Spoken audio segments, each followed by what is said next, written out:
Bismillahirrahmanirrahim. Assalamualaikum warahmatullahi wabarakatuh. Halo teman-teman, jumpa lagi di channel Ojo Wedi. Terima kasih kepada teman-teman yang telah mendengarkan dan telah mensupport channel ini, agar channel ini makin berkembang dan bisa diterima oleh khalayak yang lebih ramai. Seperti biasa teman-teman, jika sudah siap, selamat mendengarkan. Ketika aku melihat gerakan tubuhnya yang patah-patah, aku menyadari tangannya bergerak mendekati wajahnya. Jari-jarinya mencoba mencabik kertas-kertas mantra yang menempel di wajahnya. Aku tahu jika kertas-kertas mantra itu terlepas, sesuatu yang sangat buruk akan terjadi. Detak jantungku makin kencang ketika aku melihat ujung rahangnya. Aku mencoba berteriak agar ia menghentikannya. Namun, aku tak mampu bersuara sedikit pun. Nafasku tersengal-sengal. Bayangan tentang apa yang akan terjadi apabila ia melepas kertas-kertas mantraku itu dengan liar berkecamuk di kepalaku. Jantungku berdegup teramat kencang sehingga aku bisa mendengarnya di telingaku dan tiba-tiba, bang! Secara harfiah, aku terlempar ke udara ketika aku mendengar suara itu. Aku mengira jantungku telah melompat keluar karena caraku duduk. Aku hampir terjatuh, namun aku akhirnya mampu menyeimbangkan diriku dan berusaha kabur dari ruangan itu. Walaupun aku sekeras mungkin mencoba untuk berlari, namun tubuhku terjerembab dan aku pun terjebak di sana. Kakiku menolak untuk bergerak. Aku terus mencoba merangkak dan menoleh untuk melihat apakah ia mengejarku. Namun kemudian, duk, kepalaku menghantam dinding, sangat keras. Rasa takutku menelan semua rasa sakitku sehingga aku tak merasakan apapun. Yang ku tahu berikutnya darah mengalir dari pipisku dan menetes di alis mataku. Namun yang lebih kupedulikan saat itu adalah bagaimana segera kabur dari makhluk itu ketimbang apapun. Darah yang mengalir ke mataku mulai membutakanku. Aku mulai bisa bergerak dan mengeluarkan tanganku, mencoba mencari pintu. Namun, sekeras apapun aku mencoba, aku tetap tak bisa menemukan jalan keluar. "Kau tak bisa pergi sekarang," teriak Miss Akagi. Suara itu cukup menghentikanku untuk melarikan diri dari ruangan itu. Aku membeku di sana dan mencoba untuk menguasai keadaan. Aku pun mencoba untuk mengikuti perintah Miss Akagi. Apapun itu, sebab mungkin itu satu-satunya jalan keluar. Ketika aku mengusap darah dari mataku, aku melihat bahwa orang tuaku mencoba mendobrak masuk ke ruangan. Mungkin saja perintah Miss Akagi tadi ditujukan pada kedua orang tuaku yang meninggalkan ruangan mereka dan mencoba masuk ke sini. Miss Akagi menunggu sejenak hingga aku siap mendengarkan perkataannya apapun itu. "Maaf Tomohiko, pasti tadi sangat menakutkan bagimu ya. Sekarang sudah baik-baik saja. Kembalilah ke sini." Beliau kemudian berpaling ke arah orang tuaku yang kini berdiri di depan pintu.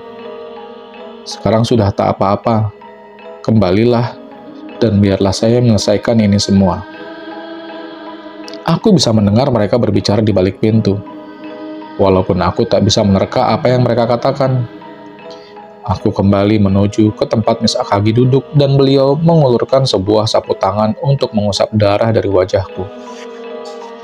Sapu tangan itu terasa harum saat kugunakan. Aku duduk bersila kembali dan menyadari bahwa suara bang yang kudengar tadi bukanlah berasal dari iblis itu, melainkan dari Miss Akagi yang memukulkan tangannya ke tatami. "Tomohiko, apa kau mendengarnya? Apa kau melihatnya?" "Aku melihatnya." Aku menelan ludahku. Ia menanyakan kepadaku, "Kenapa? Kenapa?" Terus-menerus. Wajah Miss Akagi menjadi teduh.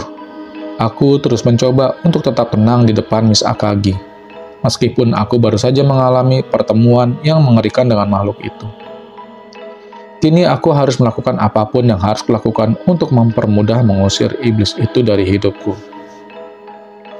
Benar katamu, beliau mengangguk.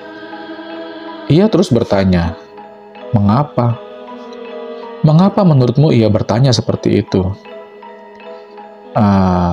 Saya tak tahu. Apa seharusnya saya tahu? Aku tak memiliki ide sama sekali.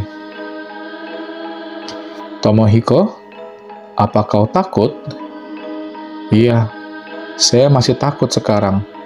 Aku mengalihkan wajahku dari beliau karena merasa malu. Kenapa? Well, semua ini sangatlah aneh bagiku. Hantu dan semuanya. Maksud saya, aku tak tahu apa lagi yang harus kukatakan. Aku merasa Miss Akagi mencoba membuatku mengerti sesuatu, namun aku hanya tak memahaminya. Apa dia melakukan sesuatu kepadamu? Ya, kurasa. Aku dulu yakin dia mencoba menyakitiku. Namun kini aku tak yakin. Kepalaku yang berdarah juga bukan karena perbuatan hantu itu. Itu karena kecerobohanku akibat kepanikanku sendiri. Leherku berdarah, dan sepertinya tadi ia mencoba melepas jimat dari wajahnya. Ya, aku ingat. Aku juga melihatnya. Tapi, apa ada sesuatu yang lain terjadi? Aku sama sekali tak bisa menjawabnya. Aku tak yakin harus menjawab apa. Aku tahu, nak. Situasi ini amat berat untuk dijalani. Maaf, saya benar-benar tidak tahu. Tak apa-apa. Beliau mulai menjelaskan agar segalanya terdengar masuk akal bagiku. Mungkin mengatakan bahwa beliau sedang menguliahiku adalah istilah yang tepat. Pertama, dan yang paling penting, makhluk yang baru saja menampakkan diri tadi adalah semacam roh atau lebih tepatnya monster. Aku bertanya, apa ia jahat? Namun beliau nampaknya tidak memiliki jawaban yang jelas atas pertanyaan itu. Beliau mendapat kesan yang jelas bahwa makhluk itu semacam roh yang gelap, namun beliau tak merasakan hal-hal yang kejam dari makhluk itu. Bahkan jika suatu roh tidak bermaksud jahat, hal-hal seperti ini bisa terjadi jika mereka terlalu kuat. Beliau menjawab, roh itu sudah sendirian sejak waktu yang sangat lama. Ia melewati waktu bertahun-tahun, ingin agar seseorang berbicara dengannya, menyentuhnya, melihatnya, atau hanya sekedar menyadarinya. Roh itu melihatnya dalam dirimu, dan ketika kau memperhatikannya, ia menjadi sangat senang.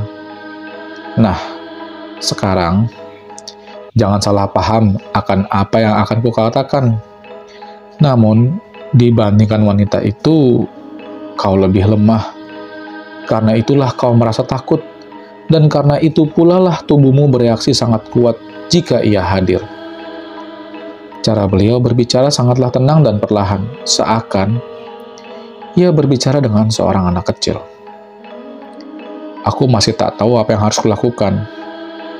Aku dulu berpikir roh itu jahat. Namun kini setelah mendengar penjelasan Miss Akagi, aku tak tahu apakah yang dikatakan Miss Akagi itu benar atau ia hanya mencoba membuatku tak merasa takut lagi.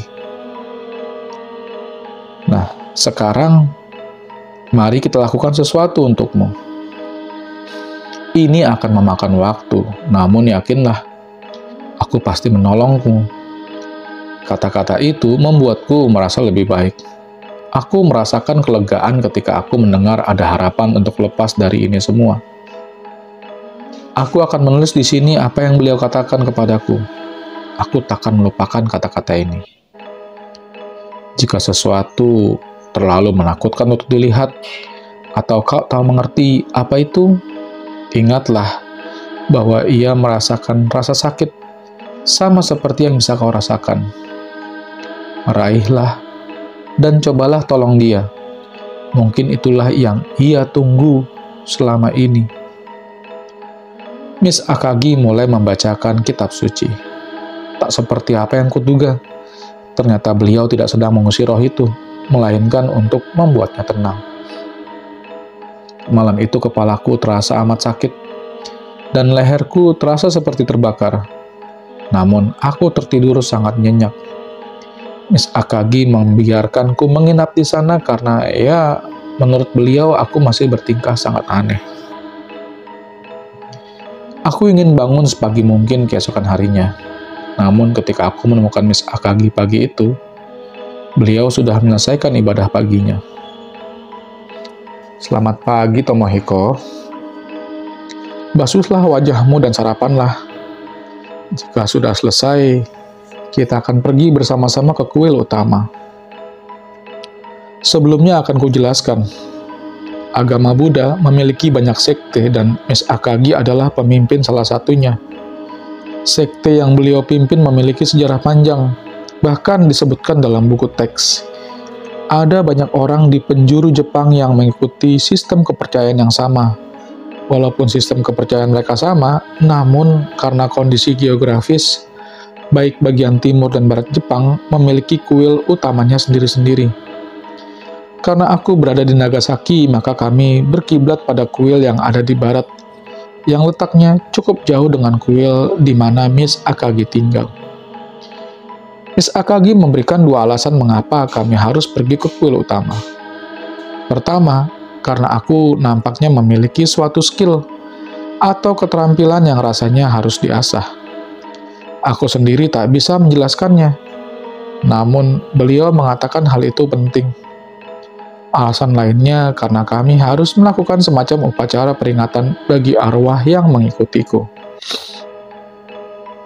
agar ia menemukan kedamaian dan jalan menuju ke sisi yang lain.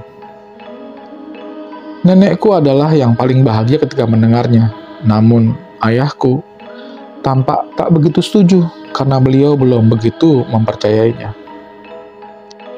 Tak apa-apa ya, kataku pada beliau. Aku akan kembali. Ketika kami tiba, seorang pemuda sudah menunggu kami. Ia menyambut Miss Akagi dan kami pun pergi ke sebuah ruangan kecil di samping kuil utama. Ketika kami kembali disambut oleh lebih banyak orang yang bekerja dan tinggal dalam kuil tersebut. Bahkan dengan penganut sebanyak itu, Miss Akagi masih tampak rendah hati. Di sana aku menyadari bahwa beliau cukup dikenal luas di Jepang dan akan mengunjungi berbagai kuil sepanjang tahun. Miss Akagi mengatakan bahwa perjalanan-perjalanan itu kadang membuatnya kesepian. Namun beliau senang bisa bepergian di usia seperti itu.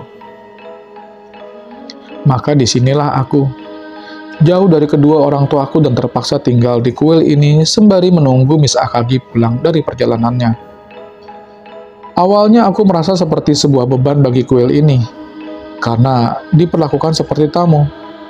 Oleh sebab itu, aku kemudian membiasakan diri melakukan pekerjaan seperti yang dilakukan orang lain di sini, agar tidak merasa canggung. Kupikir Miss Akagi juga berperan dalam meyakinkan semua orang di sini untuk menerima kehadiranku. Ketika aku berada di sini, aku menyadari betapa beruntungnya aku. Aku berjumpa dengan seorang wanita yang dihantui siluman ular selama 40 tahun, dan bahkan keluarganya sudah porak-poranda akibat kutukan iblis itu. Ia tak lagi memiliki kerabat, padahal keluarganya berasal dari garis keturunan samurai yang masyhur. Aku tak tahu jika ada orang-orang yang kondisinya lebih buruk ketimbang aku. Entah bagaimana, apakah karena kebiasaan yang kulakukan di kuil ini, atau karena lingkungan di mana aku tinggal, ataukah karena bimbingan Miss Akagi sebelum ia meninggalkanku di sini. Namun aku mulai secara perlahan mendapatkan kembali keberanianku. Namun itu tentu tidak berarti aku tak merasa takut ketika tiba-tiba aku merasa roh itu berada dekat denganku. Aku masih merasa takut akan hal itu. Sebulan setelah aku tiba di kuil itu, Miss Akagi akhirnya kembali. Wah, tampaknya ada yang merasa lebih baik hari ini. Beliau tersenyum ketika melihatku dalam keadaan segar. Ini semua berkat Anda, Miss Akagi. Dan apakah kau sudah melihatnya semenjak datang ke sini? Tidak. Tentu saja aku tahu siapa yang beliau maksud. Saya pikir ia sudah menyeberang ke alam lain. Lagi pula, ini kuil utama, bukan? Bagaimana kau bisa yakin itu? Tiba-tiba merasa wajahku berkedut dan Miss Akagi langsung menyampaikan dengan gamblang apa yang beliau maksudkan. Maaf nak, aku tak berniat menakutimu. Namun kau harus mengerti, ada banyak orang di sana yang merasakan sakit. Ini sudah tugasmu untuk menolong mereka, kau tahu? Aku merasa bahwa roh yang selalu mengikutiku termasuk di antaranya. Tomohiko, aku ingin kau tinggal di sini sedikit lebih lama lagi. Kau harus belajar terlebih dahulu. Aku melakukan apa yang beliau katakan. Aku masih merasa trauma atas pengalaman mengerikan yang aku alami. Dan kalau boleh jujur, aku menikmati tinggal di sini. Waktu terasa berjalan lebih lambat di sini dan aku merasakan secercah kedamaian. Aku berakhir tinggal di sana selama 3 bulan. Miss Akagi baru pulang semenjak itu dan aku sebenarnya merasa agak tak nyaman ketika berbicara dengan beliau kali ini. Sebab aku mulai merasakan suatu kesedihan. Aku mulai merasa jauh dengan cara hidup di mana aku dibesarkan dan mulai merasa tak nyaman dengan hal tersebut. Ketika Miss Akagi pulang, aku juga sudah bersiap-siap untuk kembali ke rumah keluargaku. Aku berpakaian dengan baju yang formal dan mengucapkan terima kasih kepada semua yang ada di kuil. Aku berjalan keluar didampingi Miss Akagi, dan aku merasa sangat senang akan bertemu kembali dengan keluargaku. Namun, pada suatu titik aku menyadari bahwa Miss Akagi tiba-tiba lenyap.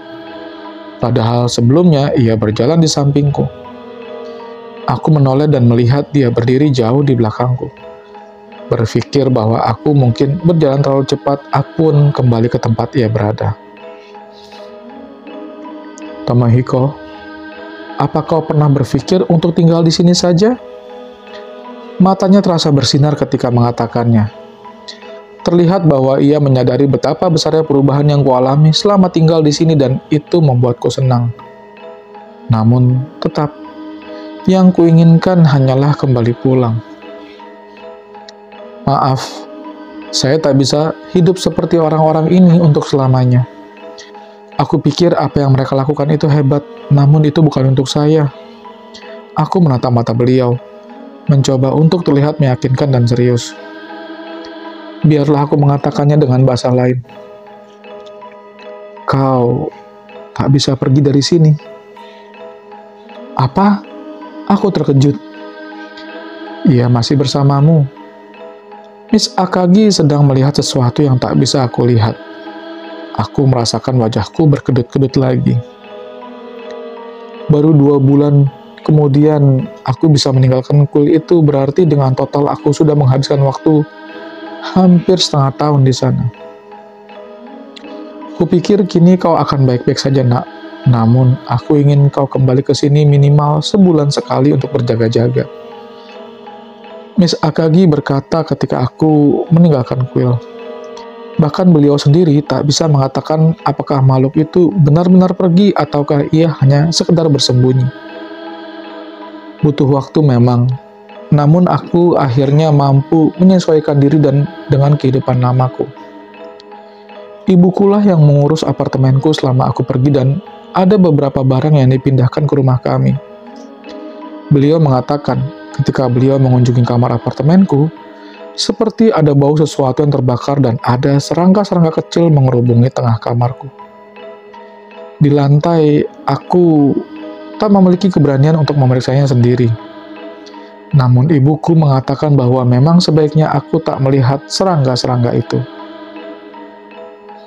Satu hal yang paling aku syukuri semenjak dari kuil itu adalah mendapatkan telepon genggamku kembali. Aku sudah tak memegangnya selama setengah tahun. Dan saat aku memeriksanya, ada ratusan SMS dan email memenuhi inboxku. Kebanyakan berasal dari Ogawa. Ia menyalahkan dirinya atas segala sesuatu yang aku alami dan itu memang salahnya, serta meminta maaf entah beberapa kali. Banyak dari emailnya berisi saran tentang apa yang harus aku coba berikutnya. Aku dengar kau bisa mencoba ini dan itu, serta aku menemukan orang yang mungkin bisa menolongmu, dan berbagai nasihat lainnya. Ia tampaknya mencoba membantuku sebisa mungkin. Ketika aku menceritakannya, ibuku bahkan mengaku bahwa ia bahkan datang berkunjung beberapa kali selama aku tak ada. 2 hari setelah kedatanganku kembali ke rumah orang tuaku, Ogawa menelponku. Aku tak bisa mendengar apa yang ia katakan karena suara musik yang gaduh di belakangnya. Ia nampaknya tengah berada di sebuah pesta, jadi aku menutupnya. Aku hanya mengirimnya SMS berisi, "Aku akan membunuhmu." Ia membalasnya keesokan harinya mengatakan bahwa ia ingin meminta maaf. Ia berkata ingin datang dan berbicara langsung denganku. Aku setuju dan ia muncul malam itu juga.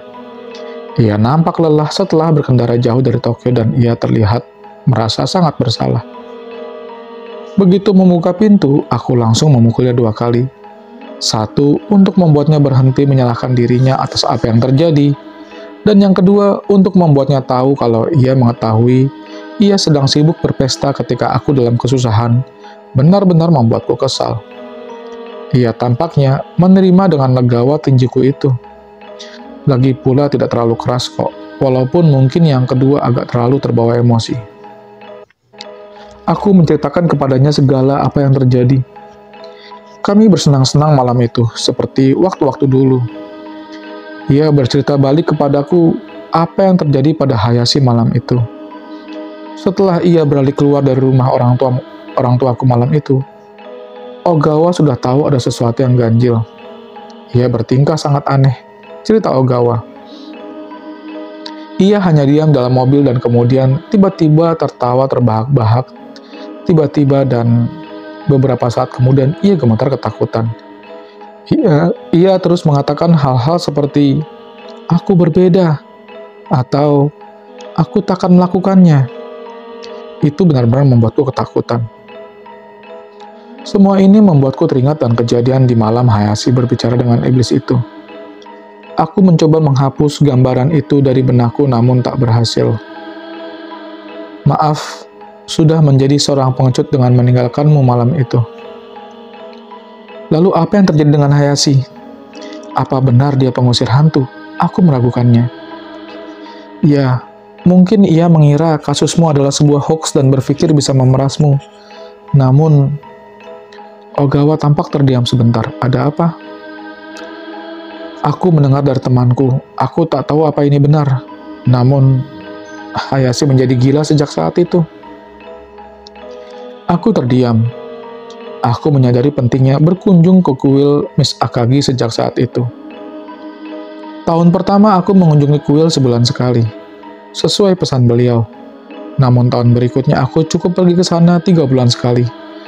Dan 2 tahun setelah terakhir kali aku melihat makhluk itu, Miss Akagi akhirnya memiliki kabar gembira. Kupikir kau tak perlu mencemaskan tentang dia lagi, Tomohiko. Namun kau harus tetap mengunjungi kuil ini sesekali dan ingat, jangan melakukan hal yang aneh-aneh lagi. Apakah ini benar-benar telah berakhir?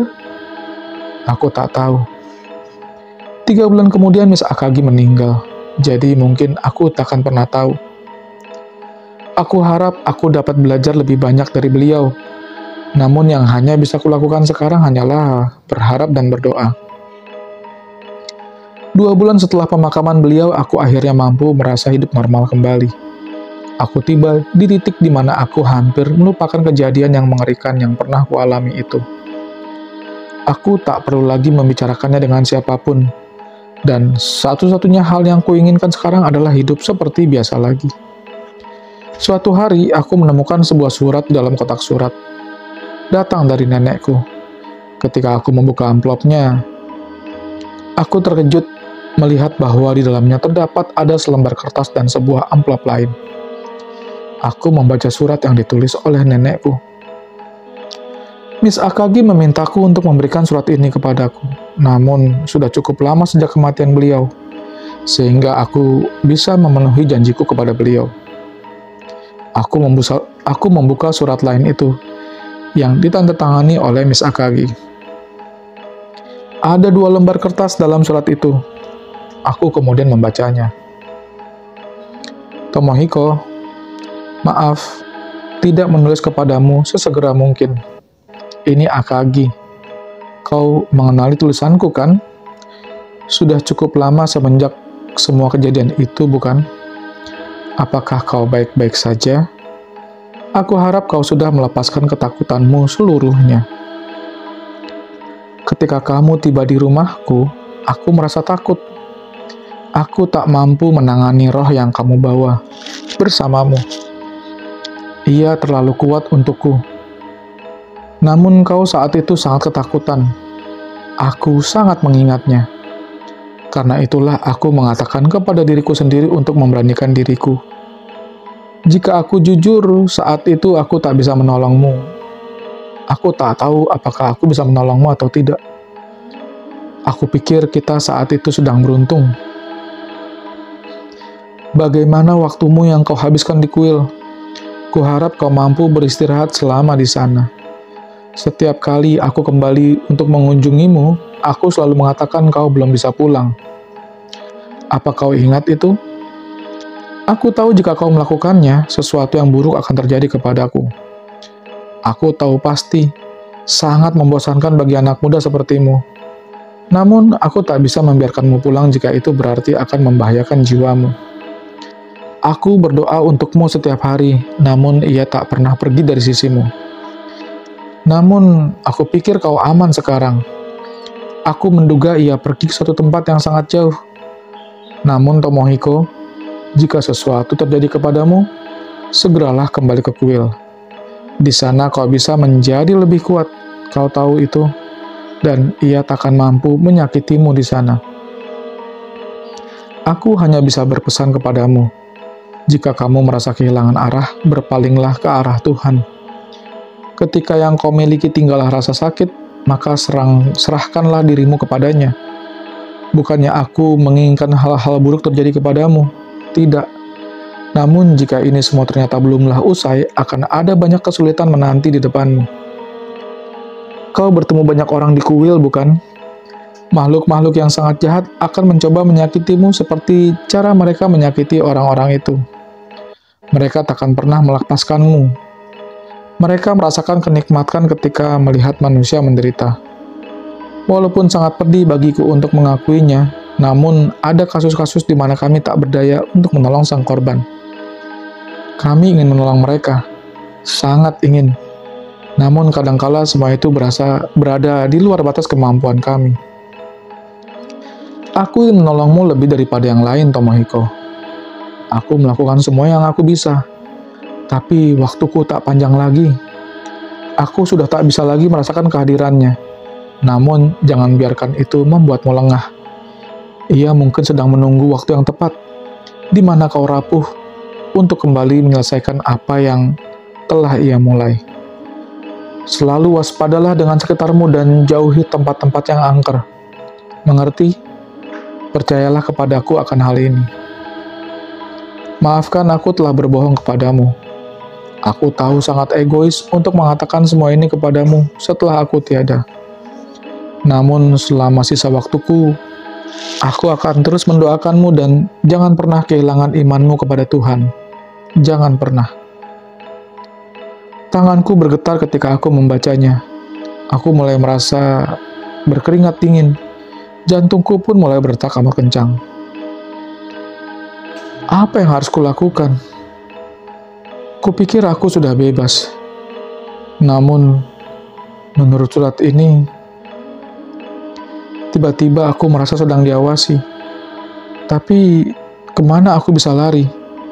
Jikapun aku bersembunyi, bukankah tidak sulit bagi makhluk itu untuk tiba-tiba muncul di hadapanku? Sekali benih keraguan telah ditabur, maka ia akan bersemi. Tidak ada lagi yang dapat kupercaya. Apakah Miss Akagi disakiti oleh makhluk ini? Apakah ini alasan kenapa ia meninggalkan surat ini untuk memperingatkanku? Apakah semuanya akan kembali seperti semula? Miss Akagi kukuh berbohong hingga akhir hayatnya. Seberapa burukkah ini sampai dia terus menyimpan kenyataan ini hingga napas terakhirnya? Aku tahu banyak orang beranggapan bahwa bertemu hantu itu keren, atau bahkan konyol. Namun seperti yang kusampaikan di awal kisahku ini, bahwa semuanya tak terlihat seperti di film-film. Mengalami kerasukan atau diikuti oleh sesuatu yang bukan berasal dari dunia ini bukanlah sesuatu yang bisa ditertawakan. Ini bukanlah lelucon. Karena itulah kau tak boleh lengah sedikit pun. Tanganku masih bergetar, dan aku tersadar. Masih ada satu lembar surat lagi yang belum aku baca. Aku pun membaca lembar kedua surat itu. Dan terakhir, ada sesuatu yang ingin kusampaikan kepadaku. Ini berada jauh di luar pemahamanku, namun aku pikir kau harusnya mengetahuinya.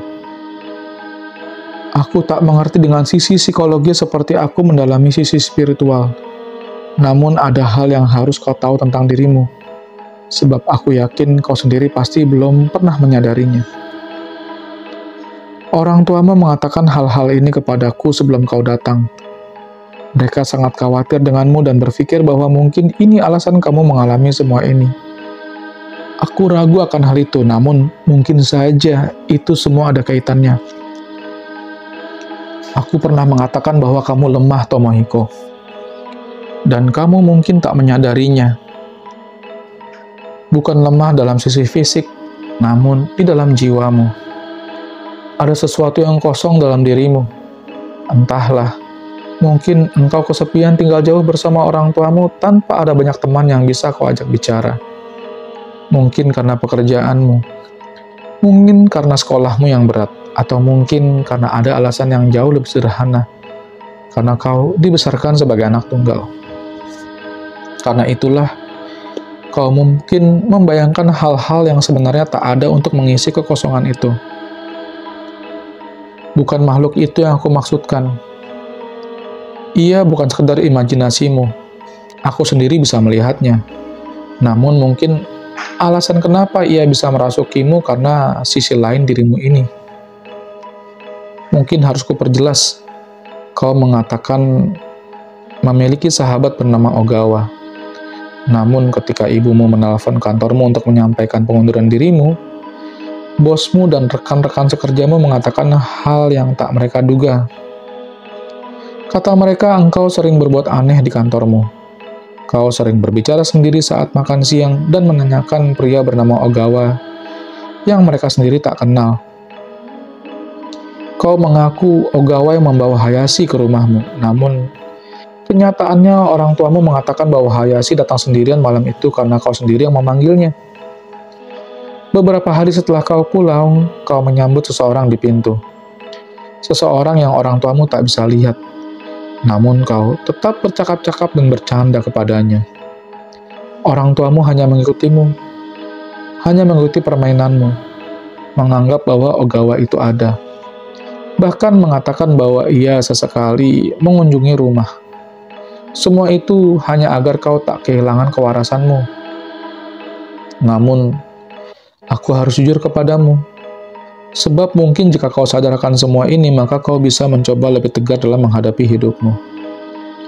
Tomohiko, Ogawa adalah engkau.